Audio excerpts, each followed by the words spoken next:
Hey ladies, today is Sunday, February 23rd, 2020. 32 weeks out, 32 weeks postpartum, I guess. And I'm just coming on here to talk about my recent return to work. I just returned to work this past Tuesday on the 18th,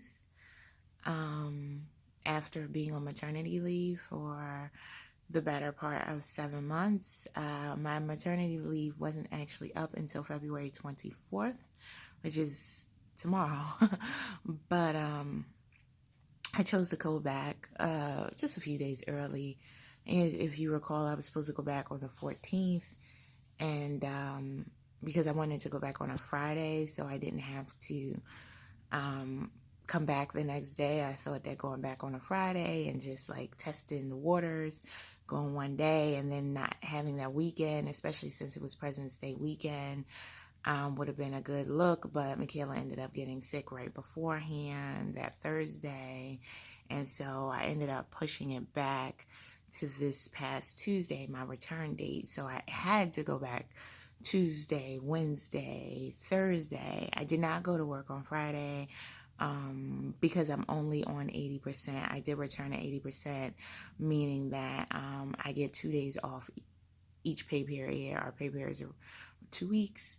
So, and I'm taking Fridays off. So I'm taking Fridays off right now. So I was off the 21st, which was also my birthday, which is why I didn't start back on the 21st, which was this past Friday. I could have just done that instead of the 14th. But I didn't want to start back on my birthday, so I just was planning to go back on the 14th. But anyway, that plan didn't work out. Like I said, my first day was the 18th, and it was hard. It wasn't, I think it wasn't as hard as it would have been on the 14th. In ways it was harder, and in ways it was easier. So I had already had my mindset to go back on the 14th. And I was crying a lot about that. And then when I didn't go back on the 14th, it was like, oh, great, I have some extra days. Now, true, I had extra days anyway, but I had already had it in my mind I was going back on the 14th. And then when I didn't go and she got sick, my concern was really just about her getting better. So then I wasn't crying about going back to work as much, but then I was worried about going back to work and her getting sick while I was at work. So there was that, but before I went back, she appeared to be better and her fever was gone by that point. So I felt okay about that, although I was taking her temperature. I took her temperature every morning this past week before I went to work, and I may or may not continue it this coming week, but she didn't have a fever. And I took it at night. So I took it every morning before I left, and then every evening when I returned. And she didn't have a fever, so I think it was okay in that regard. But so because I think my focus shifted from going back to work to her being okay, or making sure she was okay, or her health, I think I kind of, when Tuesday came around, I was nervous. And when I had to say goodbye to her that morning, I was like crying when I got her dressed and stuff. And I mean, we have a nanny, but I want to be the one to wake her up and get her dressed. I do wake her up in the mornings. I know I leave out pretty early. I do wake her up and kiss her and see her off. At least I did this past week, and I probably will this coming week. And I got her dressed. I changed her and got her dressed, and I want to be the one to do that. I'm still figuring out some things, like feedings in the morning. I haven't been giving her a bottle in the morning, but she's been nursing ever since she's had the fever. She's been not sleeping great, so she was nursing at night and nursing during the middle of the night, and then sometimes in the early morning hours. So then I feel like at her age, 7 months, babies don't have to nurse at night. They don't need middle of the night feedings. And so the fact that she was getting it, I was not getting up in the morning and giving her a bottle. I let the nanny give her a bottle after we left, usually around 8:30, but I'd leave the house at 6:30 in the morning.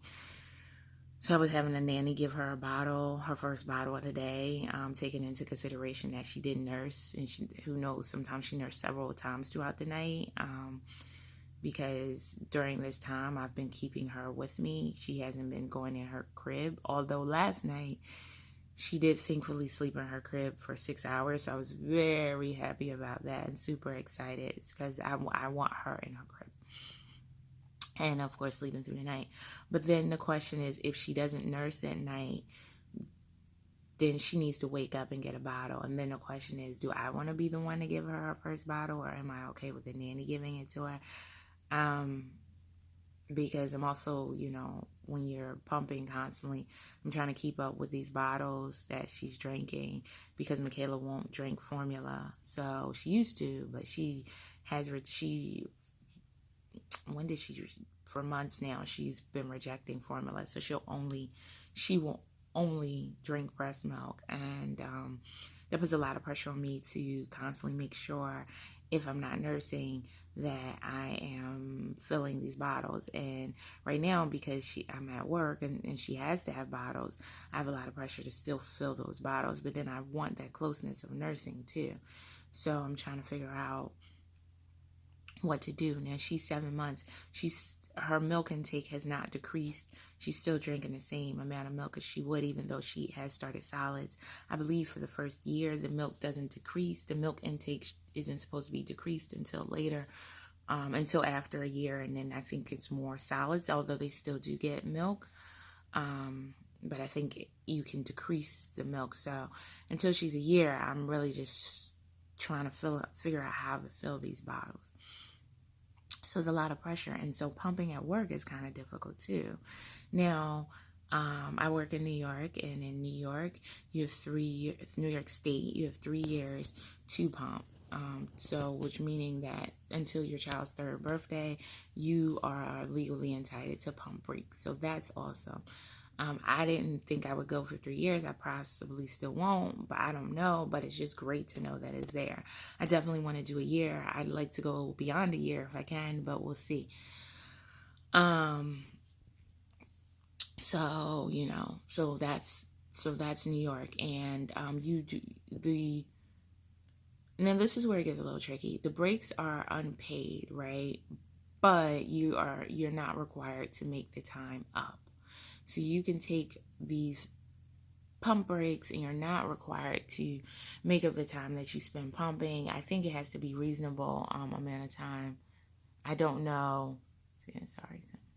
I don't know what's considered reasonable. It could be a pump break once every 3 hours, which is usually what I do. But on this past Thursday, I did four pump breaks, which was every 2 hours. So I took a pump break at 8, 10, 12, and 2. And then because I get to work so early, after 2, I'm heading out. I won't be there usually by 4. So I didn't even worry about doing another pump break. But that's really ambitious. That's a lot, and it's hard to get work done. Like, you're at work, so you still need to work. So the reality is I probably should do an 8 a.m., an 11 a.m., and then a 2 p.m. But I was being overly ambitious, and I decided to do 8, 10, 12, and 2. I don't think I could keep that up. I only did it for the one day, and I was like taking really quick pump breaks, like 15 minutes, and I guess 20 if you count the time it takes to get set up and to clean up. But my first pump break in the morning, I think I was taking probably like 40 minutes. And then my last 3 were like 15 minutes. So I don't know.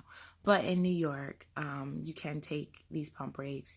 They are unpaid, but you do not have to make up the time. So if you're spending if you're doing 20-minute or half an hour pump breaks and you're spending like an hour and a half pumping, you do not have to make that time up, but it doesn't necessarily have to be paid. So it really depends on your job. If you have a job where you have to clock in and out and your employer makes you clock in and out for these breaks, then they may not pay you for the breaks. If you have a job where you don't clock in and out, it's very possible that your employer will probably pay you for the breaks just because you're not really timing them. But you may have a supervisor or something who wants to time the breaks. So, so that's how it works. So the breaks don't necessarily have to be paid, but you do not have to make the breaks up either. So that's really how it works in New York. So they also have to provide a place where you can pump. And the place is suggested has a sink, of course, an outlet, a refrigerator. All of that is something that should be in this area. So I have an office, and I wanted to pump in my office, but my office, we moved recently, and my office now has glass walls. My first office at this job did not. It had normal walls and door, and I could have pumped in there, and it would have been beautiful, and I could still be really productive while working and pumping. But my newer office, my current office, has a glass wall and a glass door, so I can't pump in there. So now I have to use this what they call a wellness room, where people can go and pray or wherever. It's a single user room, but you go in, and it has a chair, it has a microwave, a refrigerator, a sink, some cabinets, outlets, a table. It even has a phone in there. I guess I could do phone calls if I really wanted to. I don't know. But it's just really weird to have to move every single time. I have to pump. I have to go in this area. I really want to pump in my office, but it would be weird because there's no privacy. So then I thought about getting a Free Me pump or an LV or a Willow, and I'm really looking into those. One, so I don't necessarily have to lug my heavy pump, my Medela Pump and Style Advanced pump. That's my current pump, back and forth. But two, it also allows me to a little more ease with pumping, because I can put these things in my bra, because I wear a lot of dresses at work. And it's funny because what I've been doing is like literally removing the entire dress and changing my bra, because I wear a pump bra to pump, but I don't wear a pump bra otherwise, because they're so unattractive and they like have lines. I feel like that you can see through clothing, like because of the way that they're designed, or the ones I have, they're not as flattering. And so I have been changing into a pump bra and taking my dress off, changing into a pump bra and pumping, and then changing back into my bra and putting my dress back on. Like, it's just a lot. It's a lot, and this is probably not the most efficient way to do it. Be honest with you, this is just what I've been doing, so I need to find another method to do this. So I'm just trying to find something now to make things easier for pumping, and because right now the breaks, besides, I need to make things quicker and more productive.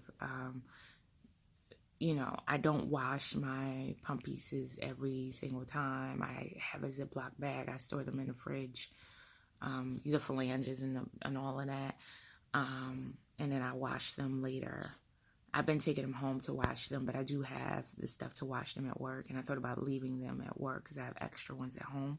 But then I was like, I feel more rushed washing them at work, so like now I've been taking them home and washing them at home. So I don't know. If I get the Free Me Independence pump, is still a lot of cords, but you can wear the Free Me cups in your bra. And then you have the little pump it's supposed to be like this big. I don't actually have it yet, but this is about how it looks, like this big.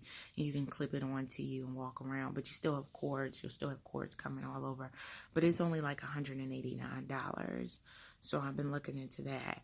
Then you have the LV and the Willow, both of which are around $500. And those are the ones where you wear the full bra in your, full pump in your bra.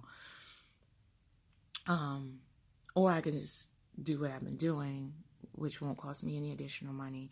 Or I could buy the Free Me cups and attach them to my current pump, the Medela Pump and Style Advanced. And so that doesn't necessarily make it super portable, but it means you don't have the big flanges and bottle coming out that way. So you still can put it in your bra. It's a little more discreet.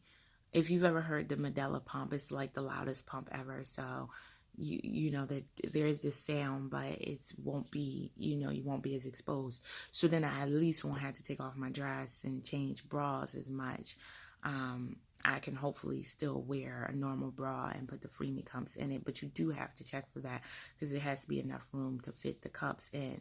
That's the same for the LV and the Willow. You have to have enough room to fit the cups into your bra. So pumping at work is more challenging than I thought it would be, just because of time and doing it. But listen, baby's number one, and that's it. And on day one, when I returned on Tuesday, I did let my supervisor and manager know that I will be pumping. And I'd already let HR know before I got there. So that's who's more important. So they were aware.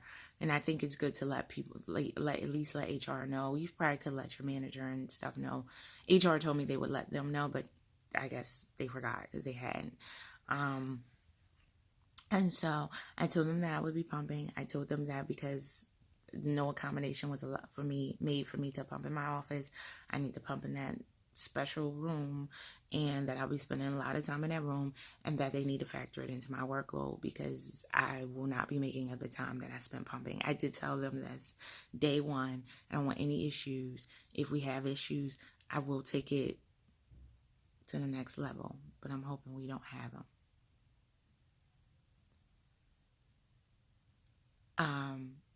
So there's that. And then, so I'm just keeping my fingers crossed that I can figure out this pumping thing and keep up with it, because getting her milk is super important. But also, I want to make sure that I'm not spending too much time, because I do need to work. I cared about my job before going out on maternity leave, and I would like to still do a good job and not just be the pumping girl, and have people giving me the side eye, because that's not what I want. But I am legally entitled to these breaks. So it's like a balancing act, And returning to work was hard. It was really hard to leave her. I did cry, like I said, that morning, but then I didn't want to cry in front of her. But I did. And then I tried to get it together, and then I was just trying to smile and laugh and tickle her. And then, and that's what I did. And then, I smile, laugh, tickle, and play. And then I actually tried to hand her off to the nanny, and she wouldn't go. She turned around and grabbed me, which was cute. And then, but made me like, oh, I don't want to leave her. And then on my second attempt, she went to the nanny. Luckily, she did not cry, because I think it would have been really hard if she cried, and she didn't cry. So I think that made it a little easier. Just a little easier. Also, I felt like, well, it was good to know that she didn't want to leave me either. But then she didn't cry, and she's familiar with the nanny, so it's not like it was a new thing. And then the second day, I guess it was a little easier. I can't say I'm a pro at it. Like, today is Sunday. I have to go to work tomorrow, and I'm already dreading it. I think Sundays will be hard. But yeah, so it's something you have to do if you have to do it. So I don't have any advice. Have pictures, have tons of pictures. I have a nanny cam, so I was kind of watching the cameras. I didn't ask the nanny to send me any photos or anything, but I watched the cameras off and on. But I didn't want to do that all day, the first day, because it made me kind of sad. So I think that's it. I think it's just really like ripping a Band-Aid off. You just do it. I wish I had better advice. I don't really even know what to say on how you do it. You just do it. You just gotta do it, and then you're kind of like, the next day you do it again, and and I guess as you get a routine, it gets a little easier. That's what I'm hoping. I still struggle with it, so it's hard for me to really give you tips now, although I do plan to try to figure something out and maybe have better advice soon. But right now, I'm just like, you just rip it off. You really just rip it off and do it, and be prepared for things to change, and try to have a schedule as much as you can, but be flexible, to know that things don't always go to schedule. And, you know, when you get home, your baby will be excited. It's funny, the first day when I got home, she didn't seem really excited to see me, which made me a little sad. The second day, my husband and I got home at the same time, and my husband went to take her from the nanny, and she turned around and grabbed the nanny, which I was like, oh my God, that's not going to work. I hope she never does that when I try to take her. And then I tried to take her, and she went to me. I don't know what she was going through. And then Thursday, because I've only worked 3 days so far, when I came home, she was super excited to see me and was bouncing and jumping up and down, like the way, I mean, she can't really stand, but was like, you know, bouncing and super excited to see me. So that was nice. So, I mean, those are my tips right now. And as I do better and I get more acclimated, I'll probably have more advice. It is hard. I can't say it's not going to be hard for anybody, but you know, do what you could do and take comfort in whatever gives you comfort, whether that's you're comfortable with your child care. If you are, hopefully you are. I mean, that's a big part of it. If you're not, I think it's going to be really hard.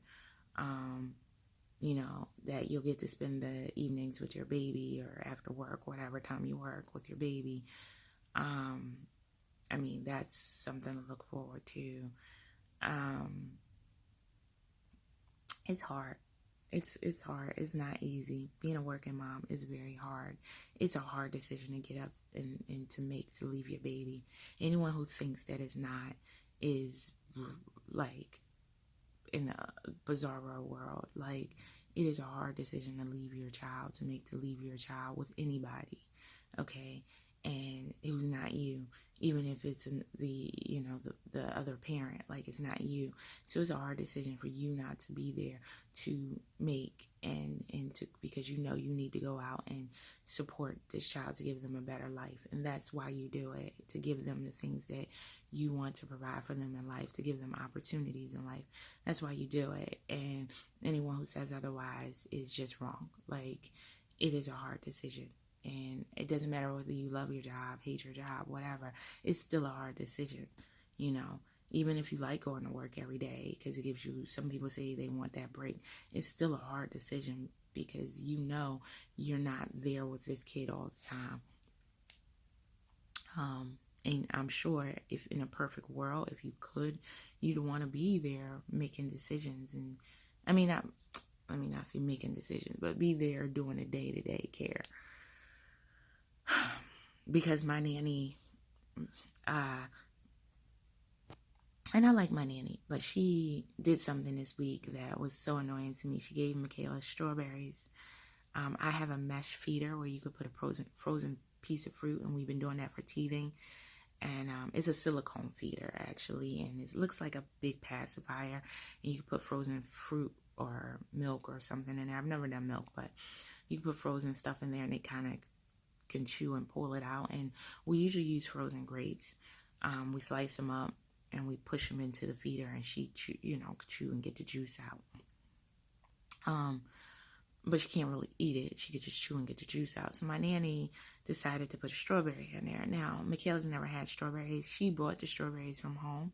The nanny did. And I don't even know if they were organic. So far, she's only ever had organic stuff. And she gave her a strawberry. And then she told me, she gave her, it's like, oh, she loves strawberries. And I'm like, strawberries? She's never had strawberries. And so I had to correct her about giving her something that I did not approve and that she's never been exposed to, because God forbid she had an allergic reaction and I'm not there. So I had to get on her about that. And so Michaela apparently liked the strawberry, and that's all well and good, but something could have gone wrong. So now it's been a few days from the strawberry, and she has breakout all over her face. Now, I don't know if the strawberry caused that, but that could be her allergic reaction.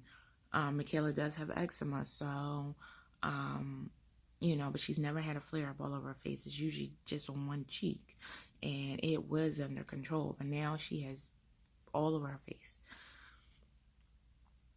So it's like, come on. Like, why would you do that? You don't do that.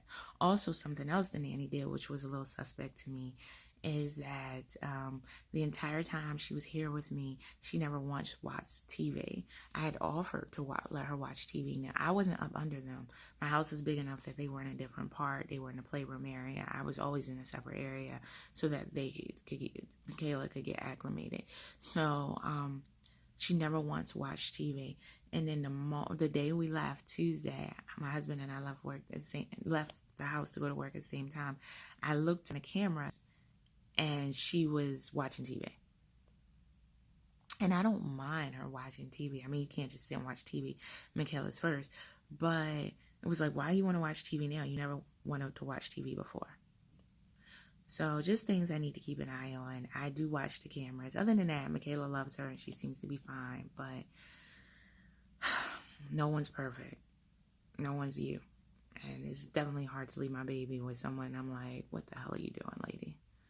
So that's it. I'll keep you updated. So tomorrow I head back to work in week 2.